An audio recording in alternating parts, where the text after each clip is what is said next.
ce n'est pas la première motion que le conseil municipal prend. La preuve, c'est pas suffisant.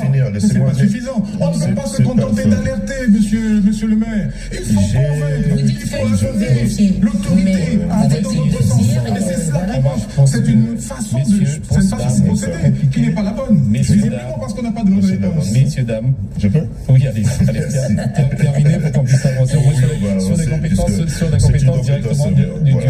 Sur les compétences du maire, mais bon, là-dessus, je ne peux pas entendre que l'on dise que le maire ne fait rien ou que le conseil municipal ne fait rien, puisque nous avons donc fait le nécessaire vis-à-vis donc de la préfecture.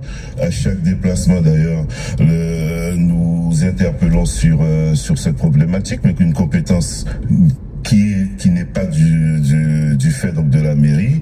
La mairie ne peut pas faire le travail comme elle le fait sur d'autres mais je ne peux pas mettre de l'argent public sur une route nationale. Vous avez pensé aussi aux acteurs privés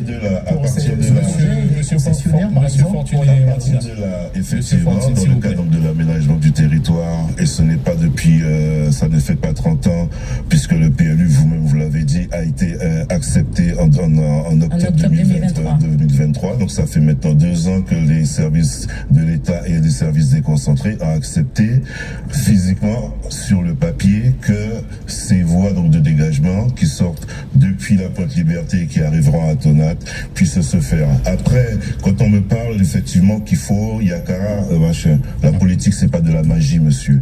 Quand il y a 3 km de route, il faut pouvoir les financer, monsieur. Et pour pouvoir les financer, encore faut-il avoir le foncier. Et pour avoir le foncier à Fergamont, puisque vous êtes très féru au niveau donc des différents documents, vérifier à qui appartenait le foncier avant, et puis il a fallu donc travailler pour que ce foncier revienne au niveau donc de la collectivité. À partir de là, effectivement, alors, nous pouvons lancer les AVP nécessaires. On va avancer. On va avancer. Merci. La fondation pour le logement